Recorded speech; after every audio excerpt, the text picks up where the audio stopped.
Hello and welcome to Thingstar.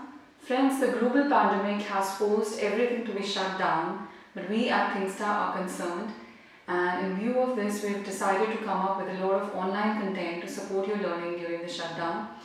We're going to do some vocabulary, some talks, and some other lessons pertaining to English and other general stuff. We are going to take up a vocabulary lesson, and I'm going to be covering 10 words that will make you sound better in English. And what I expect of you is that as I tell you the meaning of a particular word and you get the meaning, you pause the video and sit down and make a sentence, and then you resume the video again and pick up the next word. Likewise, we are going to do all the 10 words. But I know that most of you are going to have queries and you would like your sentences to be corrected. So you may leave all of your sentences and your queries in the comment section and we will revert to you in time.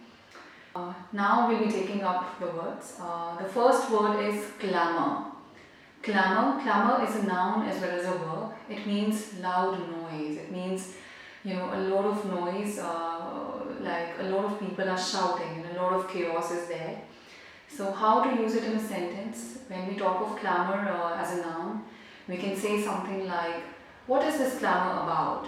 To use clamor as a verb, you can make a sentence like, these days people are clamoring for the revocation of the Citizen Amendment Bill, right?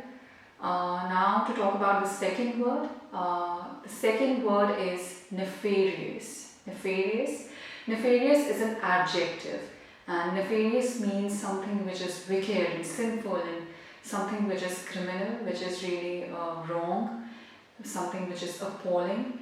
How to use nefarious in a sentence? Well, friends, nefarious is usually used, you cannot call a person nefarious, but it is actions and activities that may be referred to as nefarious. How to use nefarious in a sentence? You can say that the police are checking the nefarious activities of the criminals, or the NGO was penalized for their nefarious activities. Now, although it is an NGO, but it is still indulging in unlawful and criminal activities. Now you can take a pause and try to make a sentence, and once you've made the sentence, you can come up and look up the third word. The third word is munificent. Munificent is an adjective, and munificent means generous, large-hearted, sumptuous, bountiful. So a person may be munificent, or somebody's charity may be referred to as munificent. So to put it in a sentence, you can say something like, the businessman gave a munificent charity to the school. So now charity, a noun, and munificent, an adjective to describe the huge amount of charity that is given to the school. The next word is poise. Poise is a noun, and I'm sure that you've heard it many times. Poise means grace and elegance and balance and control in a person's personality. For example, when a person is really comfortable in front of the camera, you can say something like, hey, you look really poised in front of the camera. So now the adjective form of poise is poised, and to refer to an individual who's really graceful and elegant in carrying themselves, you can call them poised. The fifth word is protrude. Protrude is a verb, and it means to stick out, to jut out, and when something is not aligned, it is extending from beyond the surface of a particular thing, then the thing is said to be protruding from the surface. For example, there are shelves on walls that protrude from the walls, or you can say something like that, the pen is protruding from your pocket. When something is extended beyond the surface of something else, we say that it is protruding from there, right? It is sticking out of there. The sixth word is seethe. Seethe is a verb, and to seethe means to be really angry and upset about something, to simmer. So when somebody makes a remark which is not palatable to you, you seethe. You can say that,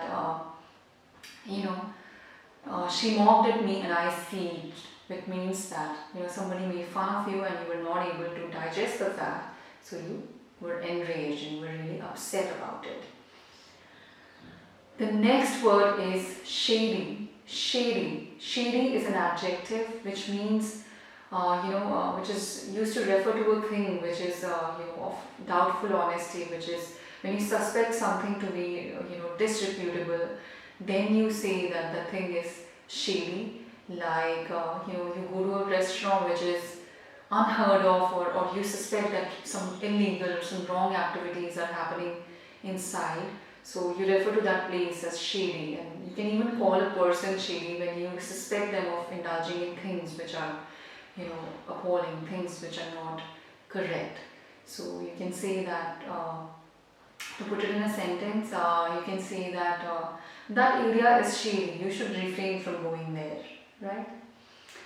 The eighth word is a synonym for friendly. The eighth word is genial. Genial. Like I said, genial is an adjective and it means friendly and amiable. So instead of using friendly, you can describe a person's personality by referring to them as being genial. So like teachers you're comfortable with, you can call them genial. You can say that, my Hindi teacher is really genial and I like spending time with her, right?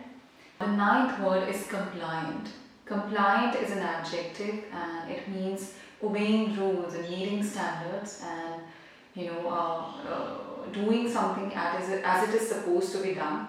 So you can say of children who are really very disciplined and who listen to their parents as being compliant children. Or a company, a boss in a company can say that my employees are all very compliant and I'm really happy working with them. Right? So friends, the last word is reek. Reek is both a noun and a verb, and reek means bad smell or stink. You can use it as a noun in a sentence like, the reek of the drains disgusts me. Or if you want to use it as a verb, you can say something like, the drains are reeking of garbage, right? So if you have any queries or you want your sentences to be corrected, so you can leave your queries and the sentences you've made in the comment section. Also, I request you to come up with suggestions that would help make our content better. So leave your suggestions in the comments box below. And like this, we are going to come up with a lot of quality content in the future, and we would ensure that you make the most of your time indoors. Tune in into ThinkStar every day and learn something new. Thank you.